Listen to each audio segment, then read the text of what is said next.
What we do The here is USC go Trojans back. survive a scare in Tucson, Arizona. Funny, because on this video game right here, we got the Arizona Wildcats, but we're going to play them in the college. We're not going to play them in Tucson. So if you saw the game this past Saturday, the USC Trojans, they went down to Tucson, Arizona, and they defeated the Arizona Wildcats 45-37. So as you see, we continue to go down in the polls despite the fact that we have never lost a game this season nor throughout this entire series. We dropped down to number 6. They keep disrespecting us. You see Michigan fell all the way down to number 20 after losing to Nebraska. There goes Ohio State, Notre Dame, Louisville, and then last but not least you have TCU. Far from what you see in real life right now. So I know the college football playoff poll just came out, and I'm very surprised that the LSU Tigers are ranked number 10. But then again, I shouldn't be, because it's SEC bias. Let's just call it what it is. But enough about that. Let's talk about these USC Trojans. As you see, we have 2 recruits coming in, Brandon Spicer, Justin Carpenter. They're coming in to visit. If we could play well today, we might get them to commit. But back to these USC Trojans, man. I gotta say that I am very, very concerned about the defense. I know we're missing players as far as injuries and stuff like that. Mike Gentry didn't play. Some other players were banged up. But we still have a lot of things to improve on this defense, man. Like, god dang, what a disaster. So let's look at the stats real quick, man. So in the end, the USC Trojans tally a total of 621 yards of total offense. The Arizona Wildcats had 543 yards of offense, man. That's crazy. Well over 1,100 yards in total offense between 2 teams. One of the biggest stats of the game, in my opinion, was definitely the turnovers. We had no turnovers the entire game. Arizona, we forced them to get 2 turnovers. And in the end, man, the defense is just a disaster right now. Like, I know we had players missing. Gentry didn't play. He's our best linebacker, in my opinion. We have linebackers that just can't cover. I forgot. Rawford didn't play either, and he was needed badly because we don't have depth right now. We're really going to have to address that in the offseason, in the transfer portal, wherever, recruiting, whatever. We need more people. We need more bodies at the linebacker spot, mainly linebackers that can cover. The defensive line kept getting beat up front. The defensive line, they kept missing sacks. Tooley kept diving at the Lord and just kept missing. In the end, we believe he only had 2 sacks. I know Shane Lee had one, and I forgot who had the other one. But for the most part, man, we missed out on a lot of opportunities to make big plays on defense. So we go back to Arizona's quarterback by the name of Jaden DeLore, and this man had a great game. So he threw 3 touchdown passes, right? All 3 touchdown passes were to Dorian Singer, the guy that caught 7 receptions for 141 yards and 3 touchdowns. And then the first touchdown he caught just really pisses me off. It just reminds me how much I hate how defensive backs are being coached in today's football.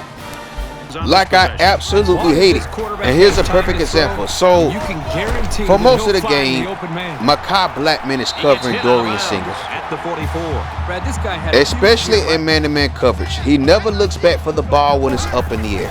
I'm talking about Ncaa Blackman. And that gives receivers an easier opportunity to not only make Moss-like plays, but to catch the ball, because they know they're never going to look back to play the ball. I just think, like with Ncaa Blackman, if he had looked up at least 2 times in this game, he had at least 2 interceptions. I think there's many situations though where Blackman could have had more picks than he has right now. As you see, Rich Peters makes that touchdown catch, the best tight end in the nation. We're up 21-7, by the way, in late first quarter. So back to the game in real life. So the offense did a good job. Now here's a surprise. I was hoping that Jordan Addison would be back, but it turns out he didn't play. But another big surprise to me, though, was the fact that Mario Williams did not play. And I see him on the sideline. He's talking all kind of shit. But he wasn't playing today, man. And I'm still trying to figure out why. I still haven't heard anything about that. But the wide receivers, with our two best wide receivers being out, the wide receivers stepped up.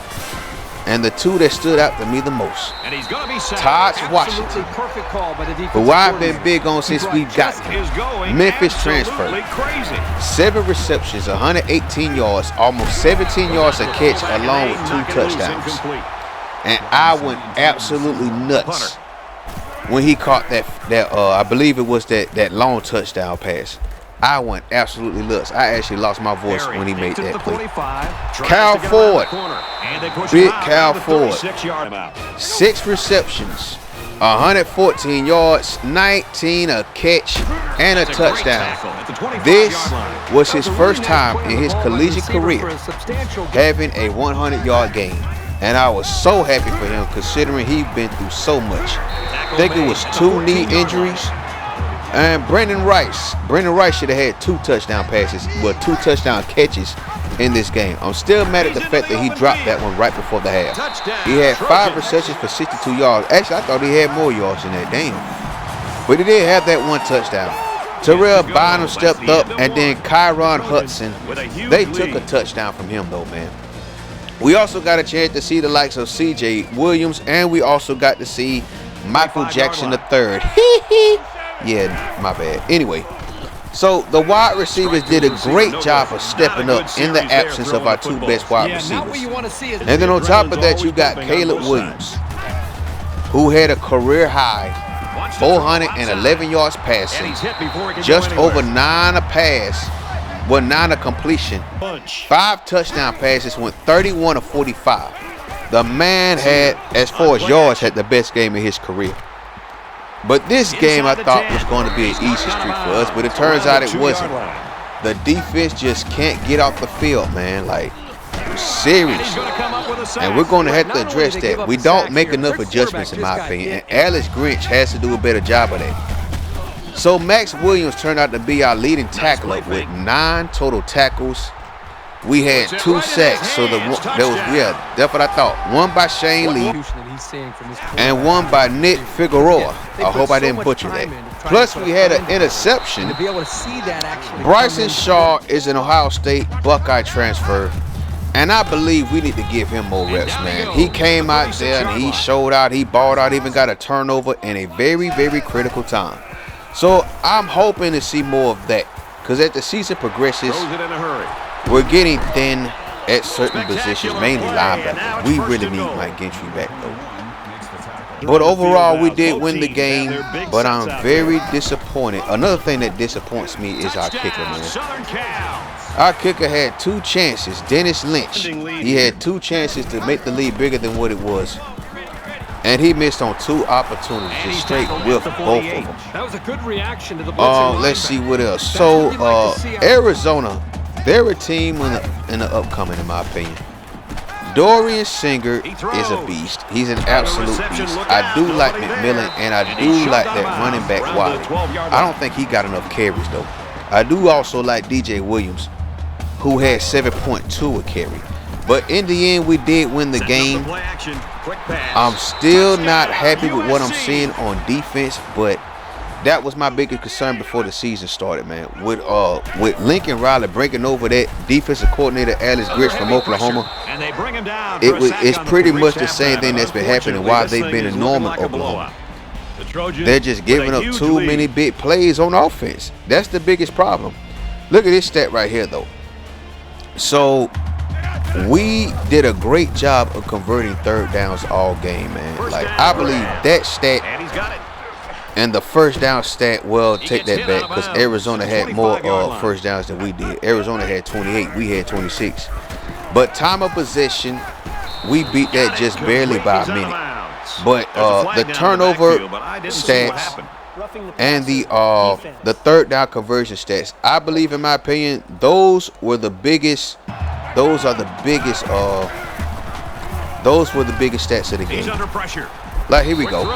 So, third down efficiency, we went 11 of 17. Arizona was 6 of 13. Fourth down efficiency, we went 2 for 2. They was 1 for 2. But in the end, I am very happy that we did win the game. Oh yeah, I forgot to talk about these running backs. Travis Dye, doing what he does best, man. He led our team in rushing. 113 on 20 carries, 5.7 a carry, a touchdown. Michael Jackson got a carry on an end around play that went for 53 yards, and Cal Ford should have did a better job of blocking for him. He might have scored on that play. Austin Jones, finally got to see some more of him. I would like to see more of him though. 5 carries for 27 yards. Yeah, man, we had 210 yards as a team. So that's something to be very proud of, considering the last 3-4 years before this season, we've been the worst rushing team in the Pac-12, as far as rushing offense, that is. But in the end, we are 7-1 on the season. Like I said earlier, I did see the college football playoff poll that just debuted for the first time this season, and we are ranked number 9. Now, as far as that, I'm not expecting. Ooh, did y'all see that catch right there by Kenneth Smith, though? Good Lord. That was a nice catch. Now, okay, so back to the college football playoff. So, I'm not making no expectations as far as making that one of those top 4 spots, because I don't think we are. And if we do, I don't think we have the defense. We don't have the defense to make these stops that we need, man. Because, like, I can see it now. Imagine us going up against a team like Tennessee. Oh, they're good at pass blocking.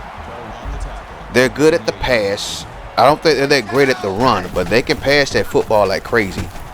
Will we get the stops that we need against teams like that? Ohio State, C.J. Stroud, and that wide receiver core. Can we get stops against them? I don't think we can right now. And we're going to have to address that in the offseason. We are doing a good job right now, though. This past week, I know that we got a commit from a cat from Reggie Bush's old high school in San Diego, Lincoln High School, that is. Alex Smith and Reggie Bush's old high school, as a matter of fact. So that's a good start, because we need to be deep in the trenches, dog. We got to be deep in the trenches. We need more players to do rotation and stuff like that. But I do like the direction we're going. We are 7-1 on the season. I wasn't expecting much from the defense because I didn't have no faith in it going into the season. But as far as recruiting, we're still doing some things. And we still got to do some work in the transfer portal. But that's going to take time. So there's no point in me getting my hopes up. I'm just enjoying the fact that we are winning once again, that we are on the verge of having a great season. My only concern right now is the UCLA game. I know we got Cal next week. I believe that's a late game too. That's going to be at 9:30 where I'm at. Under pressure. But we got Cal next week. We got Colorado after that. We got UCLA after that, and then the season finale versus Notre Dame. So speaking of which, so our last 4 games of the season, we do not have to leave LA County. We don't have to leave the city of Los Angeles for the rest of the season. And Lincoln Riley needs to take advantage for that. From recruiting wise, transfer portal wise, we have to take advantage of that. Look at that though. Antonio Sears with 8 touchdown passes in this game. Look at the score though. Good Lord have mercy. So we should be able to beat Cal. They did say Jordan Addison and Gentry are still day-to-day, so the possibility they might be missing this game too, man. I say keep them as rest as much as possible, but eventually we're going to have to get them back before we play that game versus UCLA, because I want to beat them so bad, but I don't think we have the defense to start DTR right now, dog. Like, our offense can score, but their offense can score too. Notre Dame, not so much. Notre Dame is the team. They have to depend on their run in order to give them a chance. And since we're not good at run defense right now, they might have a chance, man. I don't know, dog. I just don't think Notre Dame does enough on offense, but I don't think we do enough on defense either. Like, we give up a lot of big plays. We don't get off the field on 3rd down. And then, you know, we live in a day and age now in college football where field position doesn't mean much anymore. A lot of people like to go for it on fourth down, especially a coach like Chip Kelly. But he always been like that, though. He's been like that during his days at Oregon. He was like that with the Philadelphia Eagles. When he made all those bad roster moves, got rid of LaShawn McCoy, got rid of Deshaun Jackson. So, yeah, man, we're going to have to be on the lookout for that. We're going to have to expect the unexpected when we go up against UCLA. Because despite the fact that DTR has improved, I do believe the strength of that team is still running the football, whether it's with DTR or it's with Zach Charbonnet. So that's it for the video, man. Look at that, though. Antonio Sears has over 600 yards total by himself, along with 9 total touchdowns. But yeah, man, we cal coming up next, and I'm hoping we play a complete game. Hopefully. Thank y'all for watching. Peace.